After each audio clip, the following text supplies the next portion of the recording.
mafanikio yaliyopatikana ndani ya siku 100 za kipindi cha pili cha uongozi wa Mheshimiwa Daktari Hussein Ali Mwinyi, Rais wa Zanzibar na mwenyekiti wa Baraza la Mapinduzi, kwa utaratibu ufuatao. Mafanikio yaliyopatikana katika kipindi hichi kifupi katika tawala za mikoa. Kwa upande wa tawala za mikoa, ofisi imepata mafanikio yafuatayo. Mosi, ofisi imefanikiwa kushirikiana na vyombo vya ulinzi na usalama kudumisha amani, utulivu na mshikamano wa nchi yetu ya Zanzibar na wananchi wake. Hili ni jambo moja la msingi sana ambalo ni mafanikio makubwa. Mbili, ofisi imeendeleza mradi wa ujenzi wa ofisi za waheshimiwa masheha. Jumla ya ofisi 48 katika kipindi hiki naendelea zimejengwa, ambapo ujenzi wake umefikia 50%. Kati ya ofisi hizo 28 zimejengwa Unguja na 20 zimejengwa Pemba. Tatu, ofisi imekamilisha maandalizi ya ujenzi wa ofisi 5 za waheshimiwa wakuu wa mikoa, ofisi 11 za waheshimiwa wakuu wa wilaya na ofisi 2 za wilaya ndogo, kwa maana ile Tumbatu na Kojani. Ofisi hizi zote nilizozitaja zinatarajiwa kujengwa katika kipindi chetu hiki cha 26-27. Mafanikio yaliyopatikana kwenye serikali za mitaa. Kwa upande wa mamlaka ya serikali za mitaa, ofisi imepata mafanikio yafuatayo. Mosi, katika kuimarisha usafi wa miji yetu, ofisi imefanikiwa kuwakabidhi wakandarasi 111 ya maeneo 111 ya ujenzi wa vituo vya kukusanyia taka. Kati ya vituo hivyo 73 vitajengwa Unguja na 38 vitajengwa Pemba. Aidha, serikali imefunga mkataba wa ununuzi wa gari 29 za kuchukulia taka, ambapo gari 2 tayari zimeshawasili zipo, na gari 27 zilizobaki zitawasili nchini ifikapo, matarajio yetu ifikapo Mei 2026. Namba 2, ofisi imeingia mkataba na kampuni za sekta binafsi kuendeleza jaa kuu la Kibele pamoja na kuzalisha nishati mbadala itokanayo na taka katika jaa hilo. Kama tunavyofahamu kwamba Mheshimiwa Rais sasa ametushauri, kwa maana kwamba siku zote mmekuwa mkimsikia Mheshimiwa Rais na serikali kwa ujumla, dhana yake ni kuona kwamba kuna baadhi ya maeneo sasa tu outsource. Kwa hiyo serikali, moja kati ya jambo ambalo mafanikio sasa, tumeanza kutekeleza yale maono ya serikali kwa ujumla, Serikali ya Mapinduzi. Kuna baadhi ya maeneo yetu yakiwemo usafi kushirikiana na sekta binafsi. Tatu, ofisi imeanza mazungumzo na kampuni mbalimbali za nje ya nchi zenye uwezo mkubwa wa kutoa huduma za usafi wa miji pamoja na kupendezesha miji yetu kuwa katika mandhari nzuri. 4, ofisi imekamilisha ujenzi wa masoko ikiwemo la Mombasa, Kitope, Kengeja, Mzambarauni. Kwa upande wa soko la Mombasa na Kitope tayari ameanza kutoa huduma. Kwa upande wa soko la Kengeja na Mzambarauni, hatua za mwisho zinakamilishwa kuyawezesha kutoa huduma kwa wananchi wetu. 5, mamlaka serikali za mitaa zimefanikiwa kuwasilisha katika mfuko mkuu wa uwezeshaji wananchi kiuchumi jumla ya shilingi milioni 543,636,815 kwa lengo la kusaidia makundi yetu yale ya vijana, wanawake na watu wenye ulemavu kupata mikopo nafuu kuendeleza biashara zao kama mwongozo unavyotutaka kufanya hivi.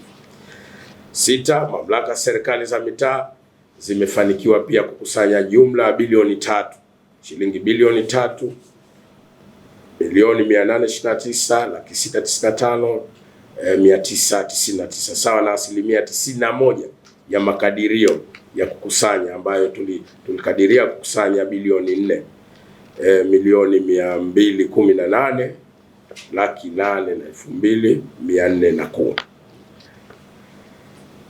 7. Rasimu ya awali ya sera ya udhibiti wa taka ngumu imetayarishwa tayari.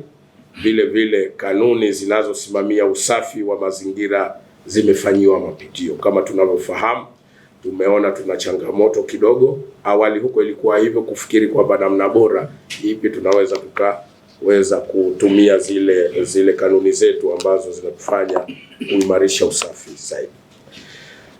Mafanikio ya wakala wa usajili na matukio ya kijamii. Ofisi imefanikiwa kufanya mambo kadhaa ambayo kwa kweli tunaona ni mafanikio kwa kipindi hiki cha siku 100. Ofisi imefanikiwa kuanza kujenga majengo la kisasa na ofisi ya wakala wa usajili na matukio ya kijamii wilaya Kaskazini B kwenye eneo lile kule katika eneo la Mahonda. Ujenzi huu ulianza mwezi wa Novemba 25 of course, na sasa ujenzi umefikia 45%.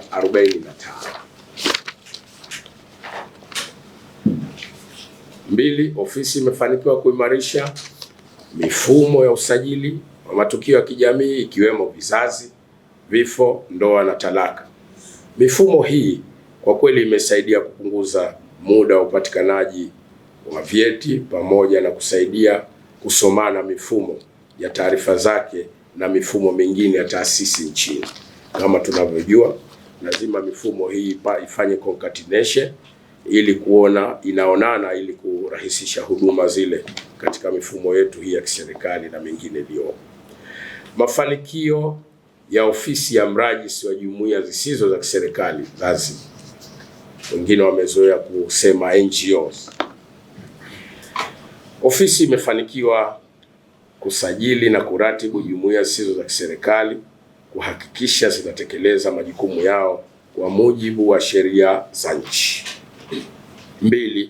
Ofisi imefanikiwa kuziwezesha jumuiya zisizo za kiserikali kusaidia kuchochea maendeleo katika sekta mbalimbali ikiwemo sekta ya afya, ya elimu, vijana na mazingira. Katika kuimarisha vyombo vya ulinzi na usalama, Serikali ya Mapinduzi ya Zanzibar chini ya Jemedari Daktari Hussein Ali Mwinyi imefanikiwa kuboresha mazingira ya kazi na makazi kama ifuatavyo. 1. Kikosi cha Volunteer Zanzibar yani KVZ kimefanikiwa kujenga mahanga 15 kwa ajili ya makazi ya maafisa na wapiganaji.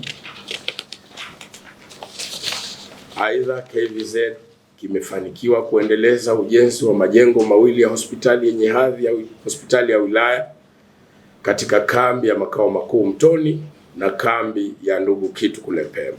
Jeshi la Kujenga Uchumi limeendeleza ujenzi wa mahanga ya ghorofa 2 yenye jumla ya nyumba 30 kwa ajili ya maafisa na wapiganaji wake katika kambi ya Ng'ambwa Pemba. Aidha, wakala wa ulinzi JKU umejenga jengo la makao yake lenye ghorofa 2 katika eneo letu la Mtoni pale. 3. Katika kueleza mafanikio haya katika kuimarisha maendeleo ya skuli za ufundi na sekondari, ufundi na sekondari kwa upande wa JKU, serikali imefanikiwa kuanza ujenzi wa dakhalia ya kisasa katika eneo la Mtoni ambayo itakuwa na uwezo wa kuishi wanafunzi wasiopungua 800 kwa wakati mmoja. Ujenzi wa dakhalia hiyo umefikia 40%. Kikosi chetu cha zimamoto na uokozi kimejenga vituo 2 vya zimamoto na uokozi katika eneo la Kibuteni na Bweju, wilaya Kusini Unguja, ambapo ujenzi wake umefikia 75%. Chuo cha mafunzo. Chuo cha mafunzo wengine wamezoea kuita magereza, sisi kwetu hapa tuna chuo cha mafunzo, kimefanikiwa kujenga nyumba 9 za maafisa kule Hanyegwa Mchana, pamoja na kukamilisha ujenzi wa hanga lenye uwezo wa kuchukua askari 80 katika kambi ya Bumbwini. Ofisi pia imefanikiwa kuboresha mafunzo ya utendaji kazi katika idara maalum za SMZ. Jumla ya maafisa na wapiganaji 1375 wa idara maalum za SMZ wamepatiwa mafunzo yanayoendana na teknolojia na mifumo ya intelijensia ya kisasa katika vyuo vya ndani na nje ya nchi yetu. Serikali imeweza kukipatia kikosi cha zimamoto na uokozi jumla ya magari 19 ya kisasa ya kuzimia moto pamoja na boti za kisasa za kuzimia moto. Aidha, serikali imefanikiwa kununua vifaa vya uokozi baharini na kuvikabidhi kwa vikosi vyetu vya KMKM na kikosi chetu cha zimamoto. 8. Serikali imefanikiwa kuanza kutekeleza mpango wake wa kuhamisha chuo cha mafunzo kutoka Kiinua Miguu hapo kilipo kwa kujengwa chuo kipya cha mafunzo cha kisasa Hanyegwa Mchana. Ujenzi huo wa chuo hicho kipya umefikia 30%. Kama tunavyofahamu sasa, programu yetu serikali kuona wanafunzi wakakae Hanyegwa Mchana, na kule watapata zaidi ya mafunzo mengi na watapata maeneo ya kutulia kuliko kuwepo mjini. 9. Serikali imefanikiwa kutekeleza mradi wa kuimarisha ulinzi na usalama Zanzibar kwa kuhakikisha inafunga mifumo ya kisasa ya mawasiliano ya ulinzi katika idara maalum za SMZ. Upatikanaji wa vitendea kazi ikiwemo sare za maafisa na askari, pamoja na kufanya ukarabati mkubwa wa miundo mbinu yetu ya kamera za usalama ni CCTV katika maeneo mbalimbali ya Unguja na Pemba. Ofisi yetu pia imefanikiwa kupokea mashine 12 kwa ajili ya viwanda vya ushoni vya viatu vya idara maalum kwa lengo la kuhakikisha uzalishaji unaongezeka na kupunguza gharama za serikali za kuagiza mahitaji ya idara maalum nje ya nchi.